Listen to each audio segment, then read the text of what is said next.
আসসালামু আলাইকুম, সবাইকে স্বাগত জানিয়ে শুরু করছি আইডিনেট হোস্টিং এর আজকের ভিডিও টিউটোরিয়ালটি। আজকের বিষয় all in one WP migration প্লাগইনসের মাধ্যমে কিভাবে ওয়ার্ডপ্রেস ওয়েবসাইটের ব্যাকআপ ডাউনলোড করতে হয় এবং সেই ব্যাকআপটি কিভাবে রিস্টোর করতে হয়। আপনি all in one WP migration প্লাগইনসটি দিয়ে আপনার ওয়ার্ডপ্রেস ওয়েবসাইটের যেমন আপনি ব্যাকআপ ডাউনলোড করতে পারবেন আপনার লোকাল পিসিতে, একইভাবে সেই ব্যাকআপটি আপনি রিস্টোর করতে পারবেন। এছাড়াও যদি আপনি চান সেই ডাউনলোড করা ব্যাকআপটি দিয়ে অন্য কোনো হোস্টিং প্রোভাইডারে আপনার ওয়ার্ডপ্রেস ওয়েবসাইটটি ট্রান্সফার করতে, সেটাও কিন্তু আপনি করতে পারবেন। তো এটি করার জন্য সরাসরি আগে প্রথমে আপনার ওয়ার্ডপ্রেসে লগ ইন করতে হবে। আমি অলরেডি আমার ওয়ার্ডপ্রেসে লগ ইন করেছি এবং এখান থেকে প্লাগইনসটি ইনস্টল করার জন্য বাম পাশের যে প্লাগইনস অপশন রয়েছে এই অপশনে মাউস পয়েন্টার হভার করে অ্যাড নিউয়ে ক্লিক করুন। এরপর সার্চ প্লাগইনস ফিল্ডে এখানে টাইপ করুন অল ইন ওয়ান এবং ইন্টারপ্রেস করুন। ইন্টারপ্রেস করার সাথে সাথেই আপনি প্লাগইনসটি খুব সহজেই আপনার প্লাগইনস ড্যাশবোর্ডে দেখতে পাবেন এবং এখান থেকে all in one WP migration প্লাগইনটি ইনস্টল করার জন্য ইনস্টল নাও বাটনে ক্লিক করুন। ইনস্টল করা হয়ে গেলে এরপর অ্যাক্টিভ করার জন্য অ্যাক্টিভ বাটনে ক্লিক করুন। অ্যাক্টিভ হয়ে গেলে ইনস্টল প্লাগইনস অপশন থেকে আপনি কতগুলো প্লাগইনস ইনস্টল করেছেন বা আপনার all in one WP migration প্লাগইনসটি ইনস্টল হয়েছে কিনা তা এখান থেকে দেখে নিতে পারবেন। এরপর বাম পাশে সরাসরি all in one WP migration প্লাগইনসে এসে মাউস পয়েন্টার হভার করবেন এবং এখান থেকে আপনার ওয়ার্ডপ্রেস ওয়েবসাইটটি ডাউনলোড করার জন্য এক্সপোর্টে ক্লিক করবেন। এক্সপোর্টে ক্লিক করার পর এক্সপোর্ট টু অপশনের পাশে থাকা 3 ডট আইকনে ক্লিক করার পর ফাইলসে ক্লিক করবেন। ফাইলসে ক্লিক করার সাথে সাথেই আপনার ব্যাকআপ প্রসেসটি শুরু হয়ে যাবে এবং আপনার ওয়ার্ডপ্রেস ওয়েবসাইট যদি ব্যাকআপ হয়ে যায় এরপর আপনি এখানে ডাউনলোড করার অপশন পাবেন। তো এখান থেকে যদি আপনি ডাউনলোড করতে চান তাহলে সরাসরি ডাউনলোড বাটনে ক্লিক করবেন এবং ডাউনলোড বাটনে ক্লিক করার সাথে সাথে আপনার ব্যাকআপটি ডাউনলোড প্রসেস শুরু হয়ে যাবে এবং কোন ফোল্ডারে এটি আপনার লোকাল পিসিতে ডাউনলোড হলো তা দেখার জন্য এখানে ডাউনলোড ব্যাকআপসে ক্লিক করার পর শো ইন ফোল্ডার বাটনে ক্লিক করুন। এখান থেকে আমি দেখতে পাচ্ছি যে এখানে ডাউনলোড ফোল্ডারে এটি ডাউনলোড হয়েছে। তো এখান থেকে আপনি এই ব্যাকআপ ফাইলটি মুভ করে আপনার সুবিধা মতো যে কোনো ড্রাইভে আপনি রেখে দিতে পারেন অথবা আপনি চাইলে আপনার গুগল ড্রাইভে তা আপলোডও করে রাখতে পারেন। তো ব্যাকআপ ক্রিয়েট করার প্রসেস এটি।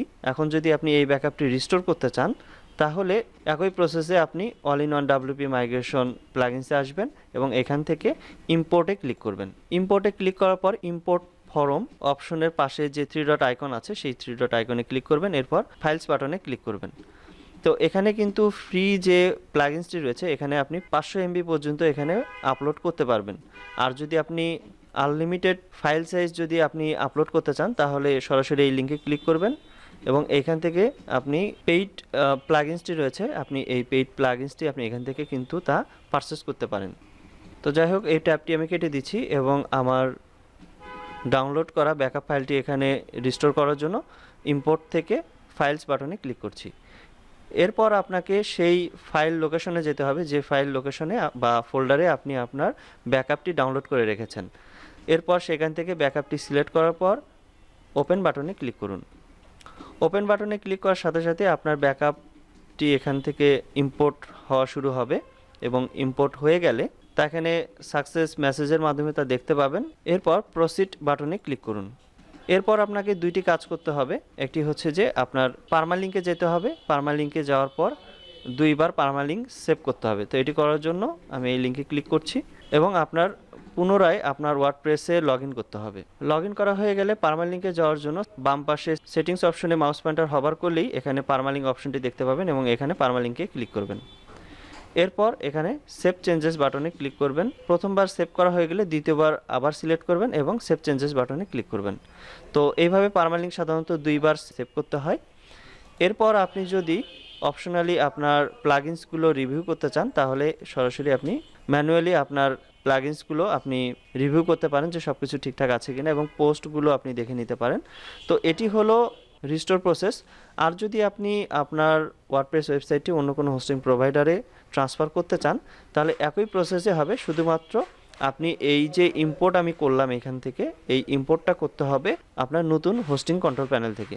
তো আপনি যদি আপনার ওয়ার্ডপ্রেস ওয়েবসাইটটি এক হোস্টিং থেকে অন্য হোস্টিংয়ে all in one WP migration প্লাগইনসের মাধ্যমে মাইগ্রেশন বা ট্রান্সফার করতে চান তাহলে আমাদের ইউটিউব চ্যানেলে আরেকটি ভিডিও দেওয়া রয়েছে, সেই ভিডিওটি দেখে আপনি খুব সহজে তা আপনার ওয়েবসাইটটি ট্রান্সফার করতে পারেন। তো এই ছিল আজকের মতো ভিডিও। এই ভিডিওর কোনো পার্ট যদি আপনার বুঝতে অসুবিধা হয় সেক্ষেত্রে এই ভিডিওর কমেন্ট সেকশনের মাধ্যমে জানাতে পারেন। এতক্ষণ আমাদের এই ভিডিওটি দেখার জন্য আপনাকে অসংখ্য ধন্যবাদ। আপনার দিনটি শুভ হোক। আসসালামু আলাইকুম।